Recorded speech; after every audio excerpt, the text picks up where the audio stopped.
2024 appears like it will be an extraordinary year for the disclosure process. Many things are coming to a boil that are currently behind the scenes. In due time, they will emerge, and I suspect we'll look back at 2024 as being an even more groundbreaking year than 2023. UFO whistleblower David Grusch coming onto the scene was monumental, but I would contend he was merely setting the table, and we're soon to feast at the Revelation banquet with a 7-course meal.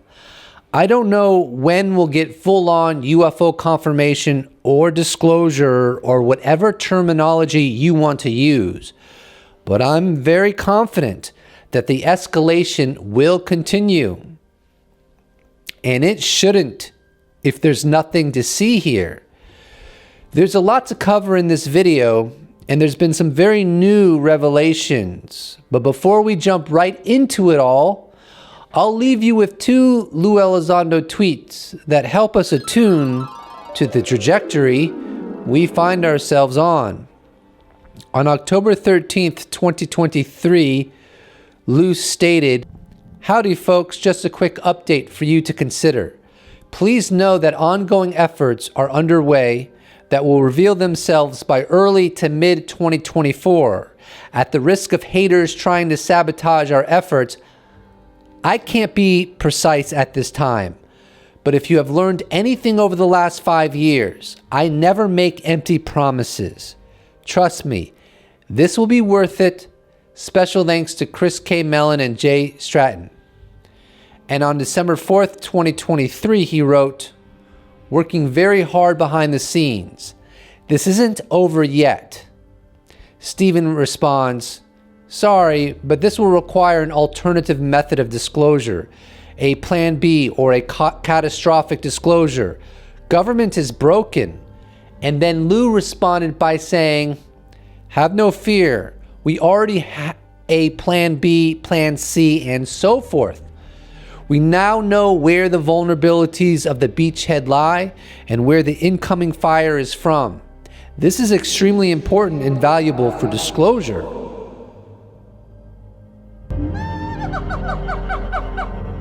David, we've just heard that 2 key provisions were killed from this defense bill that basically water down the requirement to make public any information about spacecraft, about alien remains. I take it you're disappointed. Yes, thank you for having me on today. And, what we're witnessing right now is, quite frankly, the greatest legislative failure in American history.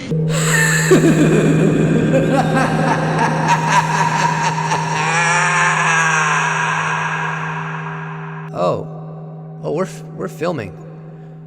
My apologies. Maniacal laughs are best off camera, so my apologies. But what I wanted to get into is that segment by David Grusch happened or was published, I believe, on the same day that the soliloquy occurred on the floor of the Senate with the Senate Majority Leader Chuck Schumer as well as Senator Mike Rounds. They both sponsored the UAP Disclosure Act. And on the Senate floor, they discussed how disappointed they were by members of the Congress that stood in the way of this legislation getting passed. And of course, you just heard that David Grusch said it was the biggest failure of congressional legislation in the history of the United States. But this ties into some of the tweets I shared with you with the exchange between Lue Elizondo and other people on Twitter. He said, there's a plan B and C and D. I think that exchange was sort of in response to the legislation getting shot down and getting stripped of the most important provisions. One of those provisions was a 10-person panel chosen by the president to sort through records on UAP and potentially getting them declassified. But Elizondo has made it clear that this is not over yet, and him and others have some measures up their sleeves, and that we're going to see the fruits of that in 2024. Now, I'm going to cover some very recent ground, stuff that is unfolded within the past 1 to 2 days. But before I do, I want to share some clippings from Vinny Adams' show, Disclosure Team, where he was interviewing Lue Elizondo, and Lue Elizondo was going into the book he's working on. And as far as I understand, Elizondo's book is slated to publish in 2024. And I think his book is part of a larger equation to bring out the truth about what's been covered up for many decades. What I will say, and I won't go into any more detail than this, is that the purpose of the book is going to be very, very apparent when it comes out. And I think people who know me are going to be like, that clever guy. People who don't know me are going to probably wind up having to eat some of their words. But when the book comes out and people really they read it and go, holy crap, this makes sense. Now we understand why you did the way you did it when you did it. And again, I think the book is going to serve a very specific purpose. And I think people are going to be delighted when it comes out. That's where we are with that. I'm not going to go into much more detail than that. Sure. But I think it's going to be very, very eye-opening. And I think people are going to come back and say, holy cow, wow, that was exactly the way to do it. But again, there's a very deliberate reason why I'm chosen to do this. And I think it will be very, very clear once the book is out. And that's all I'll say.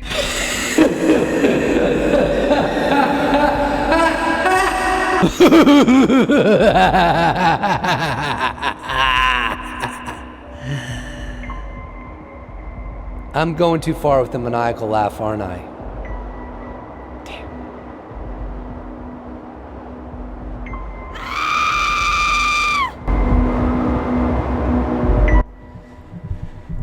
So, a lot of things are slated to happen in 2024. Lue Elizondo's book is amongst them. And I don't think it's a coincidence that the proximity between Lue Elizondo's book getting published and David Grusch coming forward is purely coincidence or happenstance. I think that there is a lot of cooperation behind the scenes by people like Chris Mellon, Lue Elizondo, David Grusch, and others, orchestrating efforts to challenge the U.S. government to desist from the long-standing cover-up on this enigma. And I think 2024 is going to personify a lot of the efforts that have been underway. In a sense, I think 2024 is going to be like some kind of a culmination. But the point is that a lot of stuff is going to happen, and maybe some of it is happenstance, some of it is just things coming to the surface at around the same time. But I think some of it is intentional. And the major theme of Lue Elizondo when he was being interviewed by Disclosure Team and he was discussing his upcoming book is that it's very, very intentional. Now, I don't know. I'm only speculating, maybe informed speculation, but it wouldn't surprise me if Lue Elizondo goes into more of what he's been read into on the UFO topic that he wasn't willing to discuss for years. And maybe part of that is simply because we weren't ready for it. Maybe you were ready for it. Maybe I was ready for it. But most everyday people were not ready for it. When the December 16th, 2017 New York Times article broke, that was like an introduction in the mainstream that the U.S. government took UFOs much more seriously than they publicly let on. And that's demonstrated by ATIP and OSAP, the funded programs to study UFOs, right? I guess it was OSAP that was funded, ATIP not so much. That gets real confusing. But either way, there was taxpayer money going into the study of UFOs, I think sponsored by the Defense Intelligence Agency, which, by the way, is only the tip of the iceberg. There's other programs, and I think that will come out. But regardless, my point is that if Lue Elizondo started immediately talking about a crash retrieval program, biologics being recovered, a Cold War between nations to be the first to master this technology, adversaries also retrieving non-human craft and trying to back engineer them. If this would have been the discussion back in 2017, I don't know if the media could have handled that. They may have been, rightfully so, too skeptical and might have just hand waved it away and say, this is ridiculous. But after 6 years and this not doing a U-turn, not being denied by the U.S. government, at any point in time, they could have had the Director of National Intelligence and the Secretary of Defense just flat out deny it. That hasn't happened on an official level, has it? I assess the reason that hasn't happened is because they know it's real. There's people in the U.S. government that have been read into it. Yes, it's highly compartmentalized.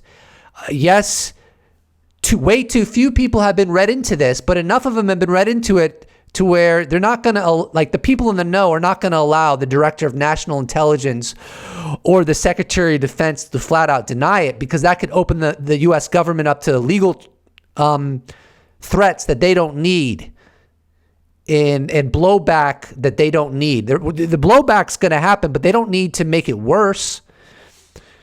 And so now that it's been so many years and the U.S. government has failed to put the toothpaste back in the tube, that was rife for someone like David Grusch to come forward, as opposed to David Grusch coming forward too soon, if you will, as opposed to Lue Elizondo talking about back engineering and alien bodies and so forth too soon. So it's kind of, it's a factor of we weren't ready for it, and it's also a factor of, I think, plans that have been in the works for a long time starting to surface. Because at the end of the day, there are people within the U.S. government who don't want the cover-up to continue. And there are people who are working in these UFO programs that also don't want the cover-up to continue. But enough about that. I hope I brought some nuance to the table. But now we're going to go into something that journalist Matt Laszlo broke. I'm a subscriber to his site, and I'll leave a link in the description below because he deserves the support that he gets, and that's for sure. And he could probably use some more support. But he broke a story on February 15th titled, Representative Ralph Norman says Lue Elizondo absolutely corroborated David Grusch. And I'm going to share with you the conversation journalist Matt Laszlo had with Ralph Norman. But anyways, Representative Norman explained that Lue Elizondo delivered a 20-minute unpaid presentation during the Conservative Opportunity Society weekly briefing and then answered some questions. So that sets it up for you. Now let's get into Laszlo's conversation. So I heard you had a little visitor yesterday. Lue Elizondo? Oh yeah, that you brought him in? What made you reach out or get connected with him? I had heard, I'd heard about it. Yeah. One, he's an expert. And that's the other thing, I'm going to bring him back. Everybody, you young people, ought to hear it particularly, because we've got a real problem. This isn't playland. And he told us about the facts of the matter, about what's happening. And that too was concerning. And he wouldn't give any classified things as you would expect, but my God, it's, I guess we're just going to be unprepared and just take it. This isn't political. This isn't politics. And for you young people, of course it affects all of us, young and old. What was the heart of his talk? Was it on SAP's special access programs, or was it broader? Yeah. It was brought him. He answered. He spoke for 20 minutes. At COS, we start at 8. He's talked for 20 minutes. And then we answer questions. Yep. And, where's the funding coming from the government? It's been portrayed by the media as a crazies that are identifying, unidentified flying objects. Yeah. And but it's not. Yeah. He's been doing this 30-some years. Combat veteran, knows, very qualified. I'm gonna have him back. In fact, we may open it up to everybody. Y'all ought to know it. Everybody should. Public, even then? Yeah. Interesting. Because I heard he corroborated what the whistleblower, David Grusch, testified to this summer. Interesting. So Representative Ralph Norman of South Carolina said that during the presentation that Lue Elizondo gave, he corroborated David Grusch. And we all know what David Grusch conveyed through his various appearances, including the July 26 hearing where he testified under oath. Now, if Elizondo truly did corroborate some of the more juicy stuff that Grusch has shared with us, that suggests to me that Elizondo knew more about what was going on with the U.S. government than he's ever revealed before. And we've already kind of touched on that as to why he would wait to broach some of these more sensitive topics like crash retrievals, recovery of biologics, and a Cold War among nations to back engineer these technologies. He may have hinted at some of these things or lightly touched on them, but he never really got into it the way Grusch did. And maybe that's what he's starting to do now. And maybe his upcoming book is going to go deeper into these more sensitive topics, because the timing is right now when the timing wasn't right years ago. You got to realize that he has no reason to do this. I mean, he has no reason. He's not getting paid. Yeah. He comes up here free of charge and is sending us all the slides. A lot of it is, most of us did not understand, other than it's real. We have to know about it. And the American people need to know about it. What was the most surprising thing you heard from him? The pilots, he brought in 2 pilots that had actually witnessed it, seen it. He showed slides of it,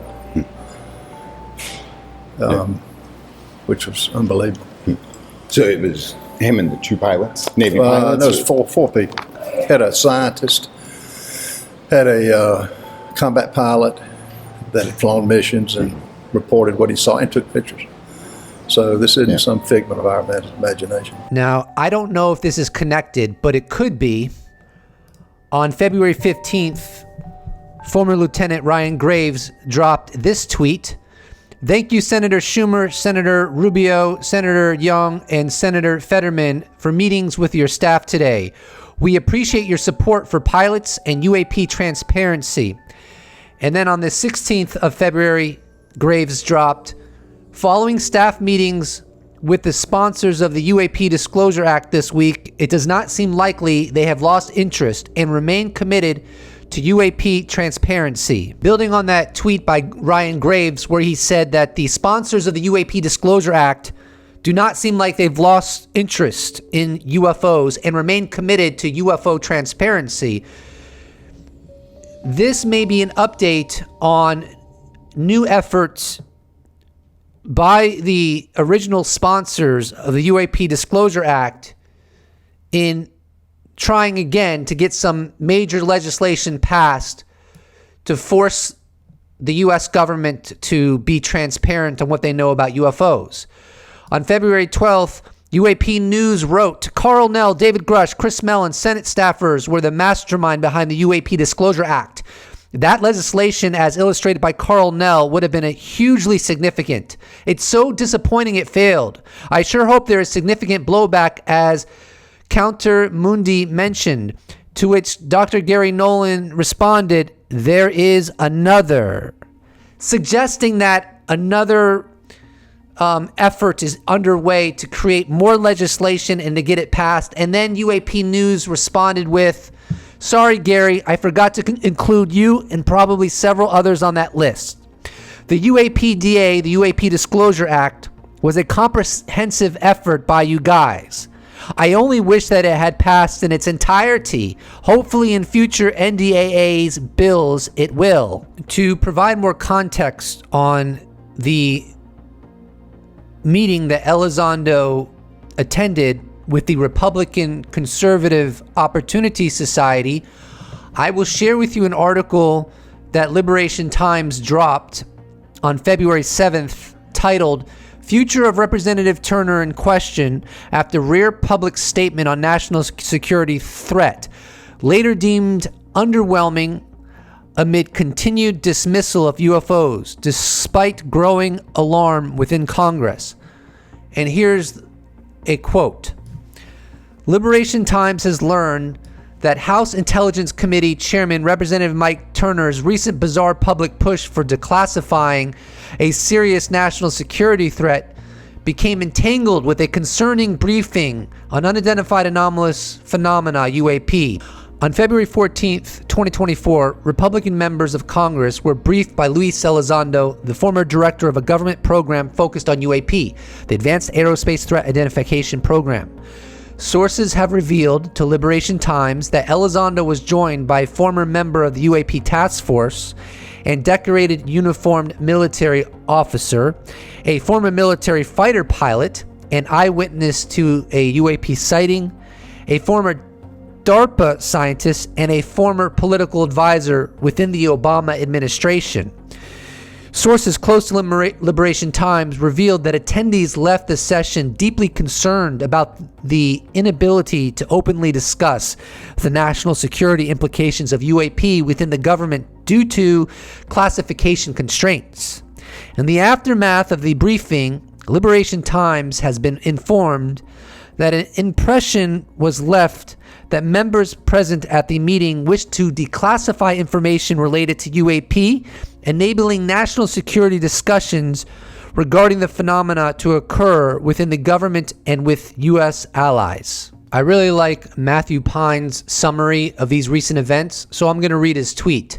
This week, Lue Elizondo briefed reps at an off-site with a DARPA scientist, military UAPTF member, pilot witness, and Obama political advisor. Loeb spoke in front of senior officials at the Munich Security Conference, and Uncertain Vector, which is Ryan Graves, met with senior Senate staff on the UAP Disclosure Act next steps. So as you can see, there is a tremendous amount happening underneath the surface, if you will, and we are getting whiffs of it. So when it seems like everything is quiet as nothing is happening, the actual truth is nothing can be further from the truth. And I find it really interesting the caliber of people that accompanied Lue Elizondo when he gave his presentation to some Republican members of Congress, and the fact that it was said that he corroborated David Grusch and he did it with all those other high-level people with him, is not trivial in the least. Regarding the claim that Elizondo corroborated David Grusch, Representative Ralph Norman wasn't the only one to say that who attended the presentation with Elizondo. Representative Eric Burleson of Montana said so as well. On February 14th, journalist Matt Laszlo dropped a story titled Post-Skiff. Burleson says Intel chair overreacting, but agrees on declassification. Here is an excerpt from his story where he actually talked with Representative Burleson. Representative Eric Burleson said, "We did have Lue Elizondo today in town. He was in town for the Conservative Opportunities Society breakfast with Ralph Norman. See my talk with Ralph Norman about it. It was really good." Matt Laszlo asks Representative Burleson, "Any takeaways?" Eric Burleson responds, "Those guys are, from what they presented, of course this is not in a secure setting. They're not under oath. But what they presented is very similar to what David Grusch has presented." Matt Laszlo responded, "Why not hear from more of those folks?" Eric Burleson responds, "I'm working on it. Right now, I've got something up my sleeve. I don't want to talk. I'll keep you informed because I got a big thing that I'm gonna announce." So this video is all about disclosure events that are happening in 2024. So Representative Eric Burleson says he has something up his sleeves. He doesn't want to get into it more, but at some point he's going to announce it, and it sounds like it's going to include maybe the people that were present with Elizondo during this presentation. And this kind of goes along with what Ralph Norman said when I shared with you the conversation between Matt Laszlo and Ralph Norman. One of the things Ralph Norman said when he was talking to Matt Laszlo is, and I quote, "I'm going to have him back. That's Elizondo. In fact, we may open it up to everybody. Everybody ought to, y'all ought to know it. Everybody should." So maybe that's kind of in concert with what Representative Eric Burleson is talking about regarding his upcoming announcement. So far, we've covered Lue Elizondo's upcoming book, new UFO legislation being worked on to make up for the UAP Disclosure Act getting stripped, as well as an upcoming announcement that will be made by Representative Eric Burleson. So let's go to UFO disclosure event number 4 that's expected to occur this year.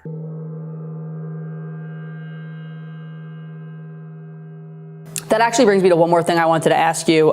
You touched on it a bit earlier, the possibility of a field hearing. This was also something that Congressman Burchett had mentioned. In your opening statement at last month's hearing, you said, quote, if there's nothing to conceal, let Congress go to Wright-Patterson Air Force Base, the Dugway Proving Ground, or even Groom Lake in Nevada. We should have disclosure today. We should have disclosure tomorrow. The time has come. Are there conversations, and is there a legitimate push ongoing right now to try and visit those facilities, and would it potentially be for a field hearing? Like, sort of take us behind the scenes of what some of these conversations are and what would look like going to those, what it would look like for Congress to go to some of those facilities. Oh, listen, I think we should do a CODEL. I mean, you know, it could be a classified CODEL to one of these facilities. Obviously, there might be areas they can't show us. That's fine. But we should be allowed access. And if there's evidence there, we should be shown it. I mean, we have classification. There's no classification that a congressman does not have. We're able to see all this stuff. We have to see it in a skiff, sometimes, and that's fine. And so if there's things at these facilities and they have to show us in a classified setting, we'll do that. But I think we should try. I think we should try to get into one of these places. I think they should have to show it. And if they deny us entrance, I think that also is very interesting. And by the way, if they won't let us in, I think we should do a field hearing right outside the building. And the optics of that, but we're not allowed into this facility again. the military will have to explain why that is. So this number 4 UFO disclosure event expected in 2024 is a little abstract, but it's also very specific. This was an event carried out by the Hill Events on August 17th, 2023. Ryan Graves was there. Representative Tim Burchett was there. Representative Anna Paulina Luna was there. And they were talking about UFOs and so forth. It was officially titled, "The Truth is Out There, UFOs and National Security." This event took place shortly after the July 26 UFO hearing with Grusch, Fravor, and Graves. But what Representative Moskowitz, Democrat of Florida, was getting at was he wants to actually, and I guess it's called a CODEL, I'm not sure the terminology there, but they can get the authorities perhaps to go to the facilities and ask for access as long as they have the requisite clearances. So he was saying that he wants to do that, but he was also saying that he wants to have field hearings at these facilities potentially if they don't let them in the facilities, like a field hearing at Wright-Patterson Air Force Base or the Dugway Proving Ground or even Groom Lake, Nevada. And if they had field hearings, which are like, from what I understand, unofficial hearings, but initiated and done by members of Congress with witnesses that would testify about the UFO issue, about the cover-up. Now imagine having field hearings outside of a place like Wright-Patterson where it's rumored recovered non-human materials have been sent and stored. Could you imagine the optics of that? And so to be perfectly clear, I can't say for sure whether these field hearings will happen in 2024, but it looks very plausible. And hopefully we'll get official hearings in Washington, D.C. like we did with Grusch in July of 2023. Regardless, I think a big takeaway is that this is not going away. Members of Congress believe they have been lied to about UFOs by the national security apparatus.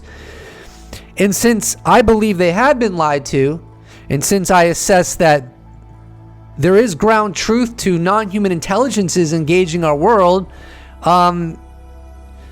we are in a position for this to accelerate and not to take any U-turns, because every secret has an expiration date, and all the more so a secret of this magnitude. Put a little icing on the cupcake. Here's a tweet by Representative Anna Paulina Luna, published on January 12th, 2024.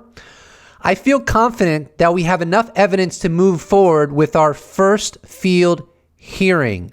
Matt Gaetz, Jared Moskowitz, Tim Burchett.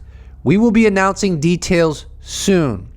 So it looks very likely we'll get a field hearing in 2024. Let's dive right into disclosure event numero 5 that we can expect this year, 2024. Here's a tweet by director James Fox, filmmaker, from December 31st, 2023. My new film, The Program, is coming late summer 2024 and does include first-hand witnesses as well as sitting members of Congress. 2023 has been good, but also very tough. Let's kick some ass in 2024. And then here is some tweets from him from yesterday, February 18th. He wrote, "This was at the beginning of our latest movie, The Program, early last year. Little did I know who the witness I was about to meet. Life is what happens when you're busy making other plans." And then a few follow-ups from James Fox.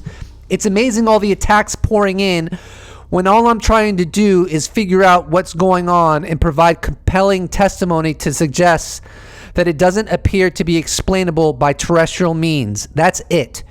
Havel the Rock responds, is the witness someone people have seen before? James Fox responds, nope. Let me just put it this way. I'm well familiar with many quotes that James Fox has given in video interview, and I really don't want to share them because I think you get the picture by the tweets that I just shared. But my impression is that in his new upcoming documentary that's slated for late summer 2024, he's going to have witness or witnesses that are currently working in the crash retrieval program firsthand. It's going to be amazing. That's my impression, but we'll see. Maybe I could find a quote that backs that up, but I just want to keep this video flowing, and I'll just leave it at this documentary is going to be part of an overall equation to put enormous pressure on the U.S. government to cut out the long-standing cover-up that, according to UFO whistleblower David Grusch, encompasses disinformation campaigns directed at the American populace. And David Grusch said, this is really frightening. And it is. I believe we're being lied to about the greatest discovery in human history, and enough is enough. Speaking of documentaries, it's my understanding that Lue Elizondo will be in at least one documentary coming out in the year 2024. So this is going to be the 6th UFO disclosure event expected in 2024. I will play for you a clip from Merged Podcast with Ryan Graves, the guest being Commander David Fravor.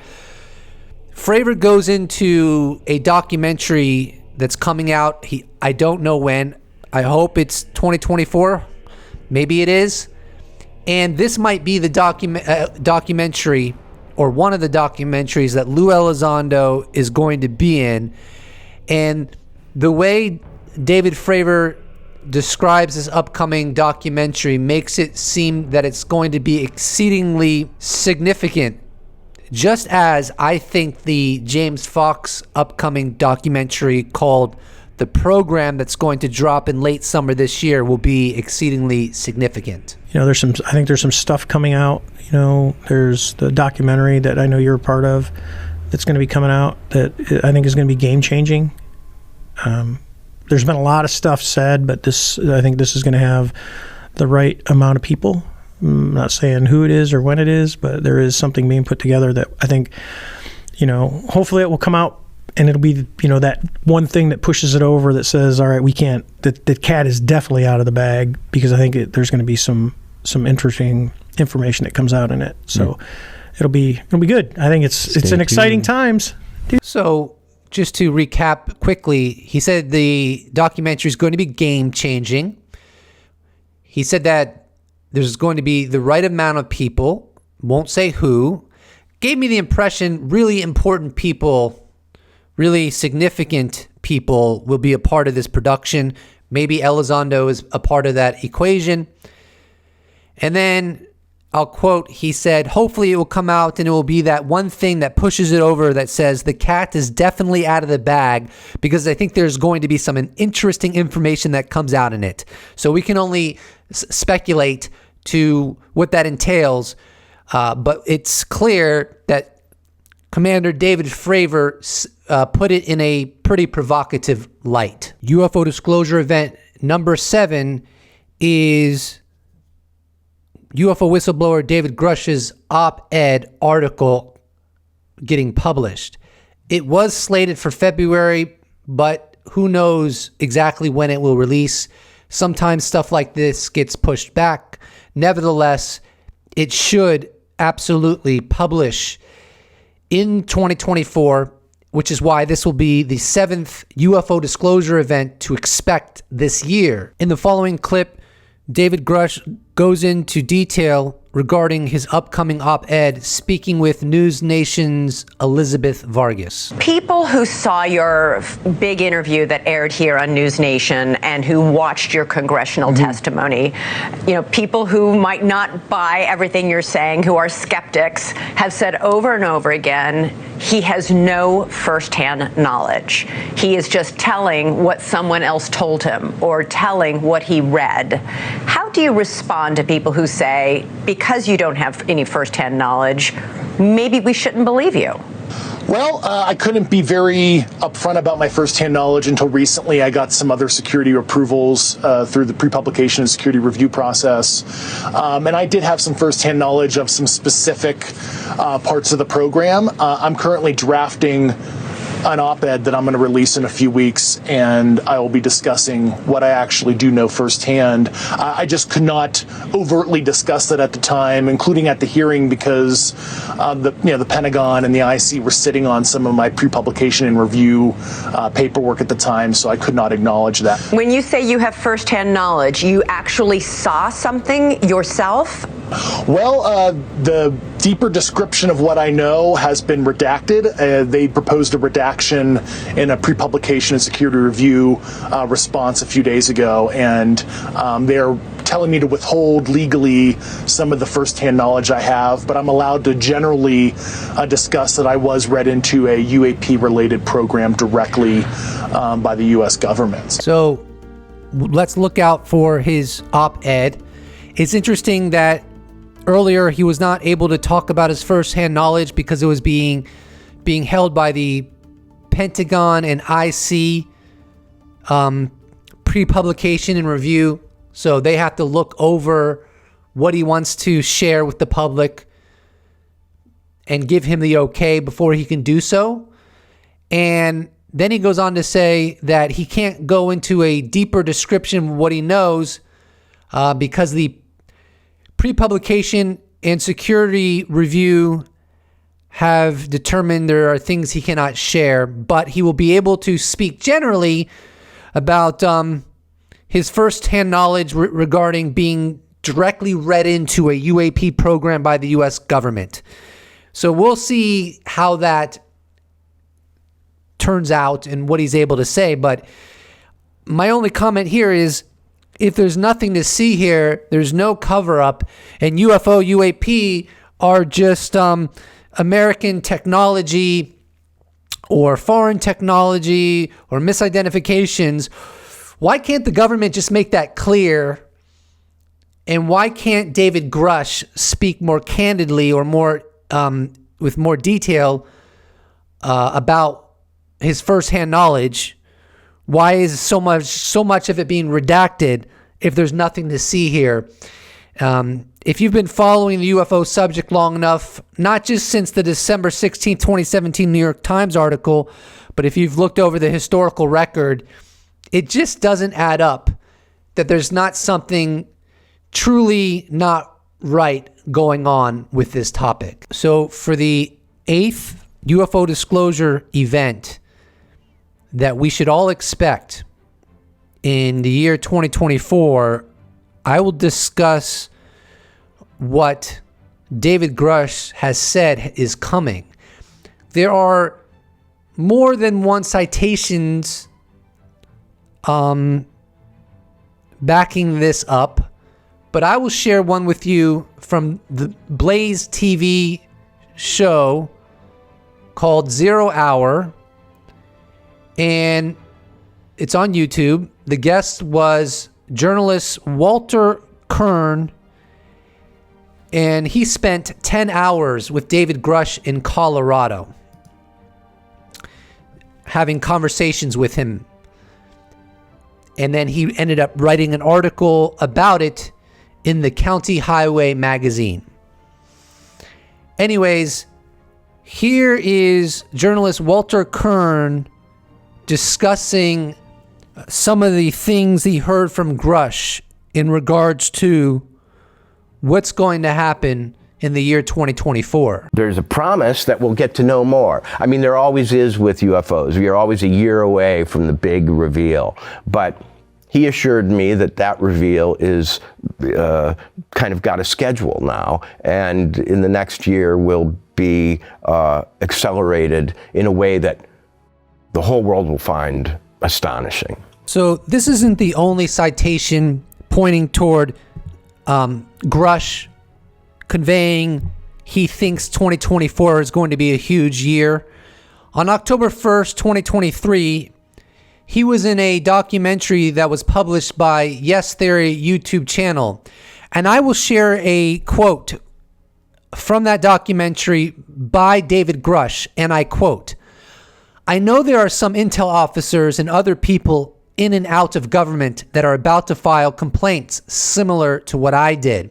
He goes on to say, "They were on these programs like first-hand dudes, not people telling me stuff, like literally the dudes touching the stuff."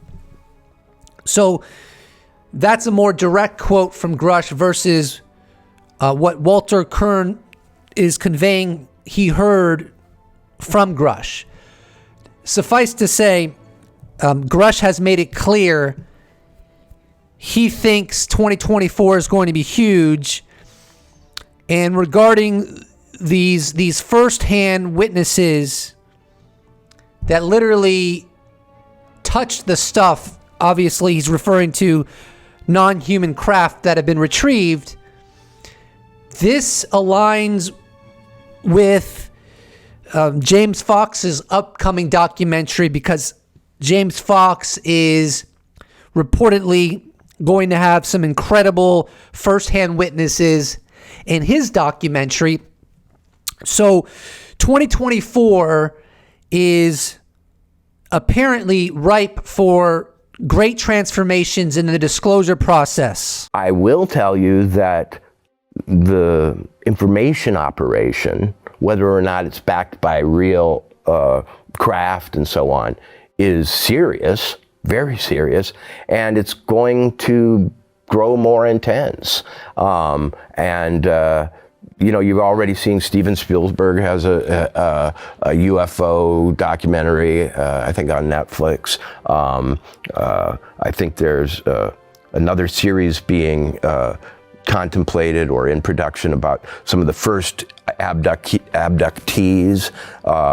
And so they're going to roll this out. And whatever the truth is, and whatever the actual nature of the phenomena, you're going to have to deal with it. You're going to be asked to believe, and you're going to be asked to believe by our authorities. So if the year 2024 really does end up unfolding like all the hype would have us believe, and we, let's say we get disclosure in 2024, or maybe this will accelerate further and we'll get disclosure in 2025. You know, I don't have a crystal ball. I don't know when we'll get hardcore UFO confirmation. I do think it's inevitable, though, simply because I think there's ground truth to this phenomena, and that there's ground truth to it being covered up. And like I said earlier, all truths have expiration dates. But it begs the question of, you know, where Walter Kern said you're going to be asked to believe by our authorities, right?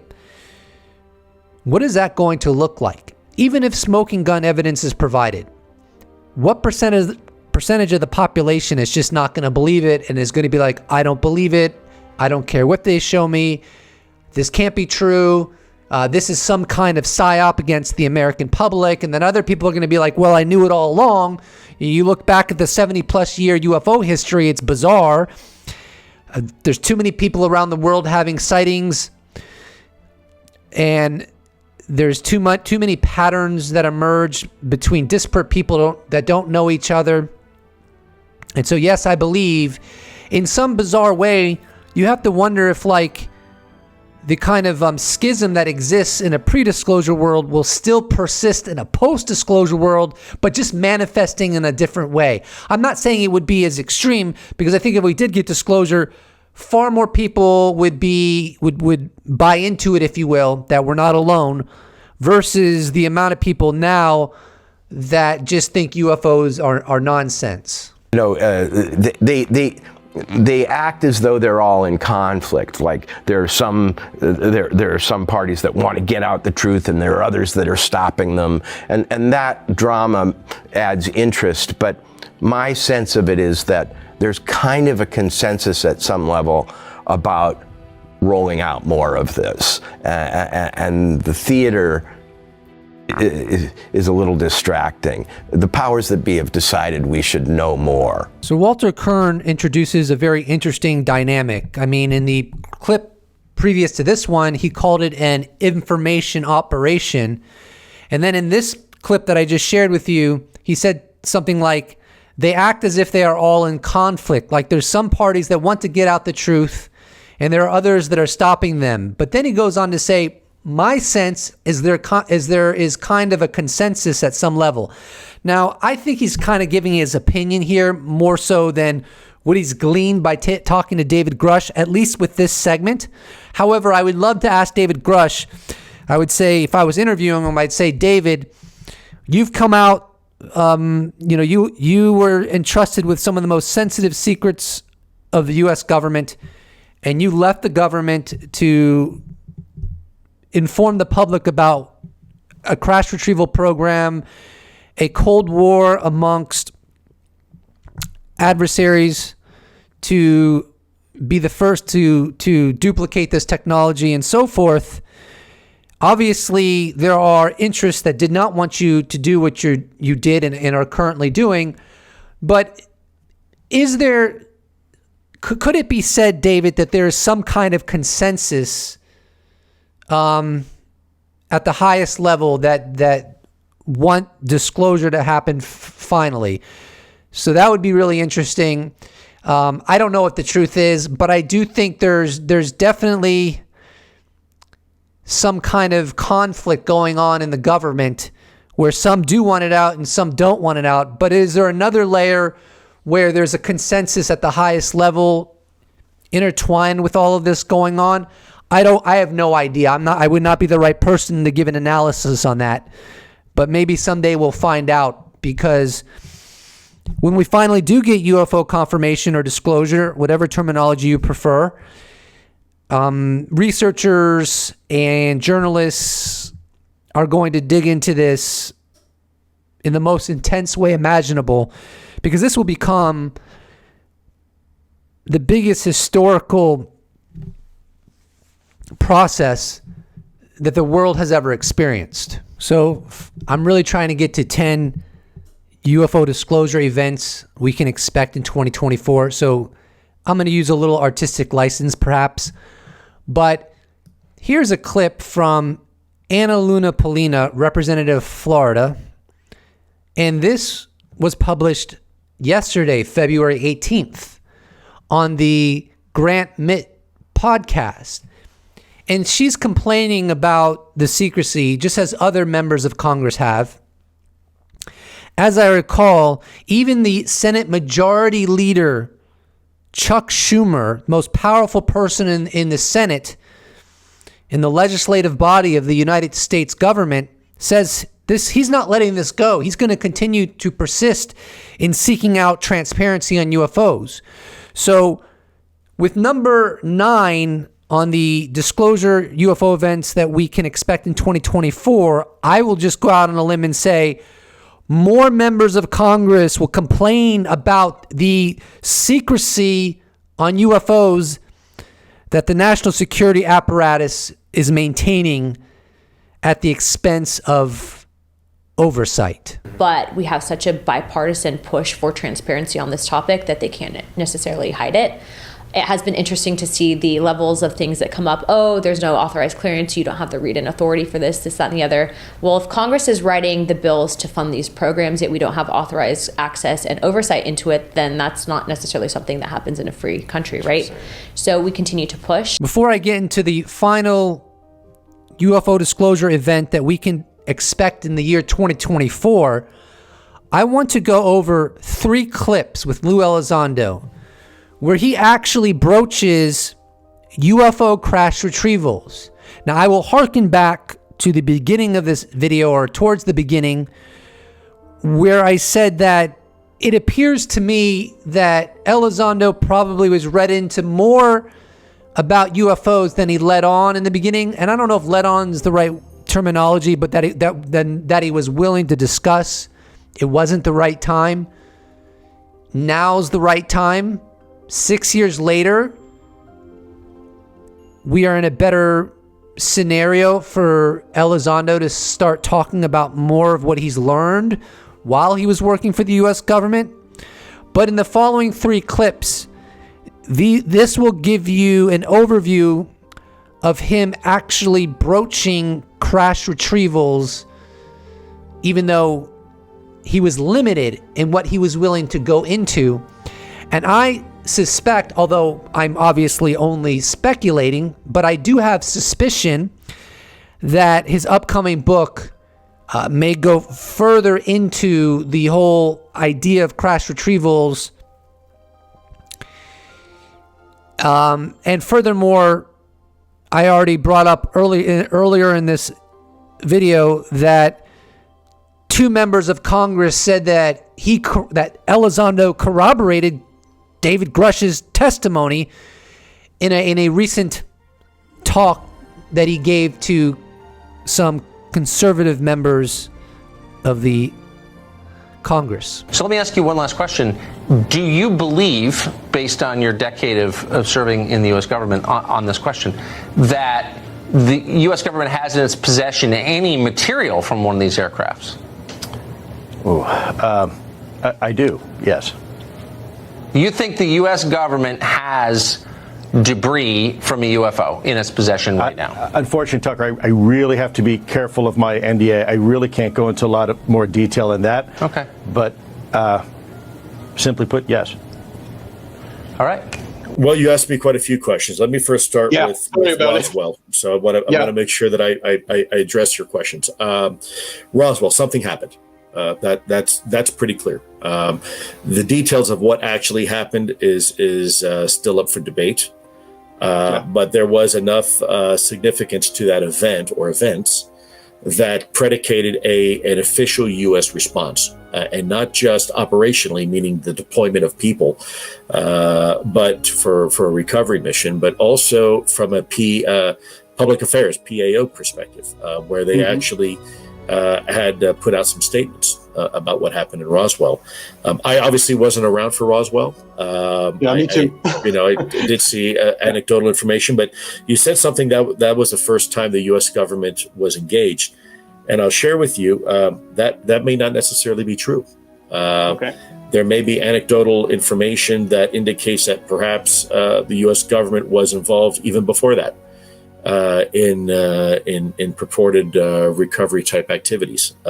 You mean probably 42 in Los Angeles or something, or? I don't want to elaborate yet. I think some information is going to come to light here probably pretty soon about some interesting incidents. Again, it's not up to me, and there's some people out there that are. Let's do one more very quick clip. My personal belief in Roswell. 100%, but I cannot speak officially. That's fine.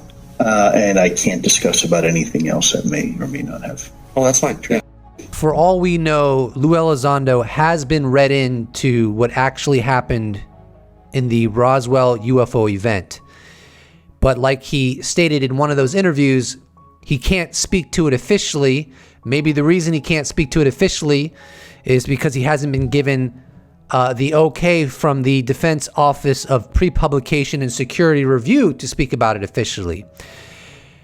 It's unlikely he would have gotten the okay. After all, very interestingly, UFO whistleblower David Grusch has gone on the record saying they don't allow him to talk about Roswell. They have not okayed him talking about Roswell. The implication seems very clear to me that Roswell was an anomalous crash from an unknown origin. And the story that the Air Force tried to pass on us is just not the truth. If it was conventional, I think David Grusch, since he's been read into, it appears, what happened at Roswell, if it was conventional, he would have said it was conventional. unless he's not allowed to. I don't know why he wouldn't be able to. But he did make it very clear that he is not allowed to speak about Roswell at this time. That should be taken note of by everybody. Anyways, so these clips underscore that Lue Elizondo has dipped his toe in the waters of crash retrievals, but he certainly hasn't explored it and gone into depth with it like David Grusch has. So, I know that Lue Elizondo's upcoming book has to be looked at by the Defense Office of Pre-Publication and Security Review before he can publish it. Now, there's a lot of stuff that David Grusch was able to share with us that they okayed. And so in that same sense, or in that same framework, maybe Elizondo will get the same kind of okay for stuff surrounding crash retrievals, and he'll be able to share stuff just like David Grusch was. But like I said, he has to actually get the okay prior to publishing that book, and then remove whatever they ask him to remove that they feel could be a problem for national security. So to bring us to the 10th disclosure event to expect in 2024, let's move toward an article that published on February 18th by Liberation Times titled, European Parliament Member Advocates for Unified Approach to Unidentified Anomalous Phenomena in New Space Law. Here's a quote. During the plenary session, Guerrero stated regarding the space law, in the security pillar, there is a gap that needs to be filled. Currently, the EU doesn't have a harmonizing scientific system to report unidentified anomalous phenomena. This topic, which is a serious issue, needs to be addressed and is being dealt with the utmost importance in other countries. He added, it is fundamental that the EU Commission includes in the European space law a program to collect data on UAPs, as well as the scientific body to analyze these events in a transparent and public way. Here's a clip from an interview that Grusch was in with Tucker Carlson that published on December 13th, 2023. And in this clip, he talks about how we need to heal. We need to heal from the cover-up. And I think he believes we need to heal collectively, all 8 billion of us, because we've been led astray about the true nature of our reality. It's time to reconcile this. We need to heal from this. We need to disclose the basics, the fact that we're not alone. We've recovered material and we've recovered the occupants. And beyond that, the president can decide what should be disclosed. It's above my pay grade, but the basics should be acknowledged. And I think it's a more ontologically shocking, but also uniting thing in an era of divisiveness. I think we need this. I agree with that. Ultimately, if there is a cover-up and we're not alone, then David Grusch is 100% correct. We need to reconcile this. We need to heal. We need to at least have the basics acknowledged, which he outlined, that being we've recovered craft, we've recovered the occupants of those craft, and we are not alone. Beyond that, that's beyond his pay grade, but we should know the basics. And this kind of ties into the Liberation Times article that I just shared with you, where a European Parliament member advocated for a methodical way to collect data on UAP and to study data on UAP to be included in the proposed space law. And so for the 10th disclosure event we can expect in 2024, I'll just say more nations taking the UFO topic seriously. And that being a transformation that will begin to ramp up in this year. Now, my first 8 events were easy to do. I used a little bit of creative license for the last 2, but nevertheless, it does seem to me the theme of UFOs is moving into a new arena, if you will, where in December 16th, 2017, when the New York Times article dropped, it was mostly, if not exclusively, about craft of unknown origin that could surpass all known technologies, domestic or foreign. And that was kind of the big thing. With UFO whistleblower David Grusch coming onto the scene, it feels like we're going into another gear in the disclosure process. And now we're beginning to open the door to a more foundational component of what we're dealing with. Because as it seems, this phenomena far transcends merely objects in our skies and seas that we can't account for, but goes into many, many decades of the United States and some adversaries actually collecting these technologies and studying them.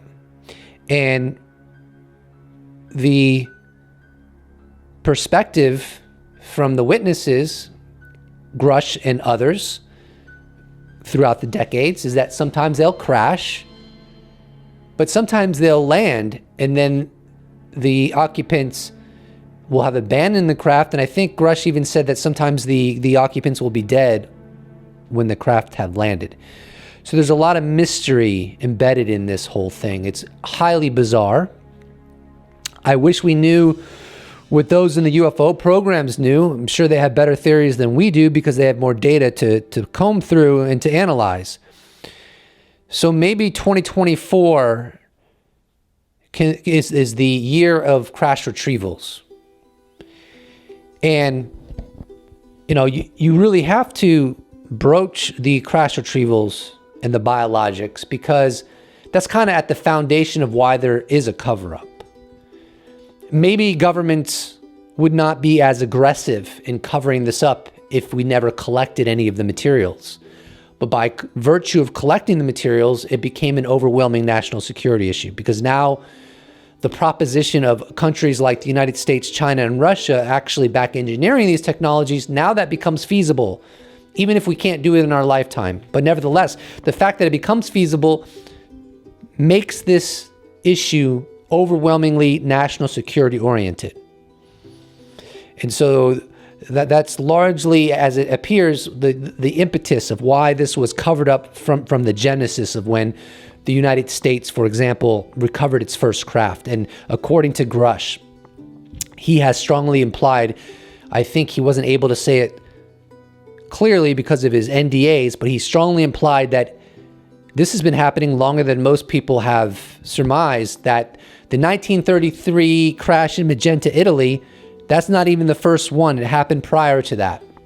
Now, are some of these crashes or landings so-called donations?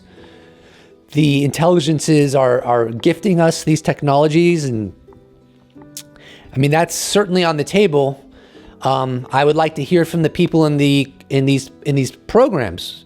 What have they learned? And so, in the light of the Liberation Times article and where we're headed, I think that as we move closer to disclosure, confirmation, and we'll eventually get there, in my opinion. And when we get there, this topic is going to permeate our minds. So there's about 8 billion minds on the planet. So about 8 million brains are going to be immersed in this topic because everyone's going to want to know, okay, why are they here? What are they? How long have they been here? What is our relationship to them and where do they come from? Like, this is going to be such an overwhelming priority in terms of intellectual inquiry, that no one's really going to be able to turn their face from it. It's really going to be overwhelming. And I see that as a good thing. It's a good thing for science. I mean, can you conceive of anything that could compete with this, that would popularize science, popularize the scientific method, popularize curiosity? It's going to broaden our intellectual curiosity and deepen it and give it passion. And part of the reason it will do that is because we need to know what's going on. So as it turns out, we apparently are not on the highest on the food chain, not even close. Something else is here far more advanced than us, that has produced much better technology than us. Apparently it can mess with time and space using these craft. Maybe manipulate gravity. It doesn't appear to be engines that shoot something out the back like our rockets and our jet engines and the technologies that we've been using. So they're way ahead of us. And so this is a beautiful time for humanity. And maybe the most historical time in the history of our species. I know some people will take issue with that as well. So I said maybe. It's subjective. I'm not trying to denigrate anyone else's perspectives, but we can't ignore that this is going to be a huge shift in our thinking about everything. And maybe it's what we need. Maybe the unifying potentials of disclosure are worth all the risks, considering the trajectory we're going in, considering how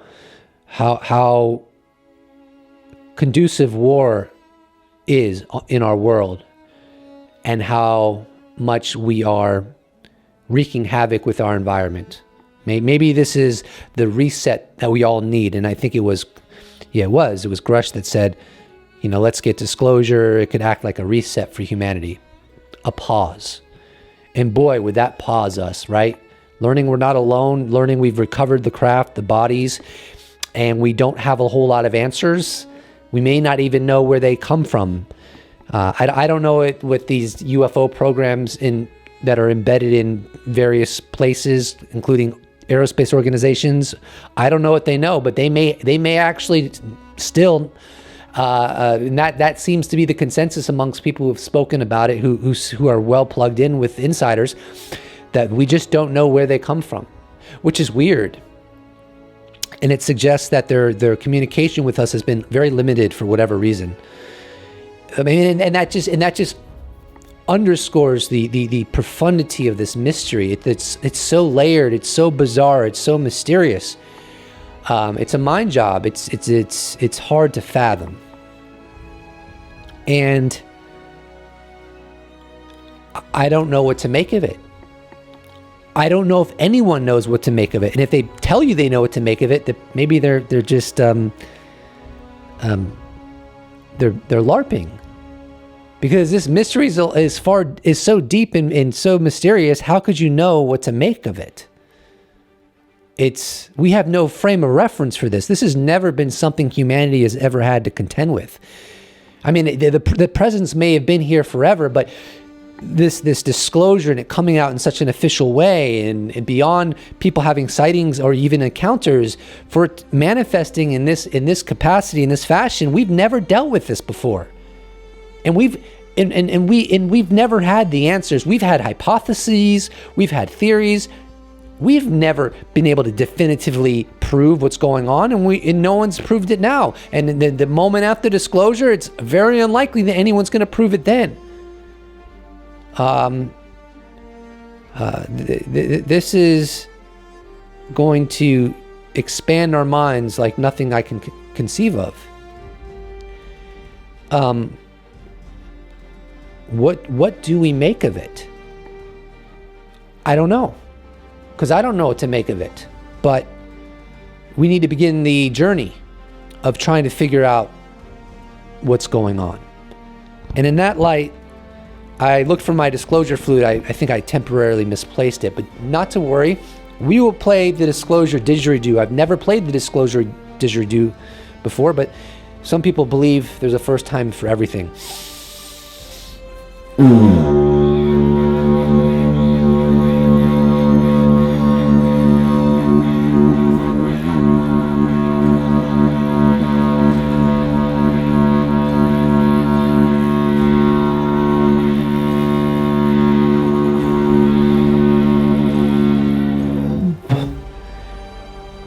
Please do not forget to subscribe. And if you'd like to support this channel, you can check out my merch shop where I sell t-shirts. You can become a YouTube member. You can become a patron. You can give me a one-time donation. All those potentialities can be accessed in the description box below, or you can just slap a like on this bad boy and I would appreciate it so much. Thank you so much for watching.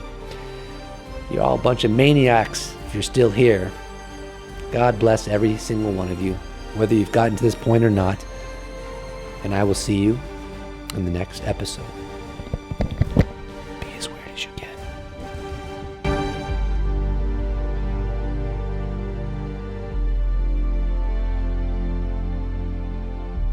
Special thanks to all patrons, YouTube members, those that have bought merch, those that have given me a one-time donation. I couldn't do without you. Thank you so much. See you in the next episode.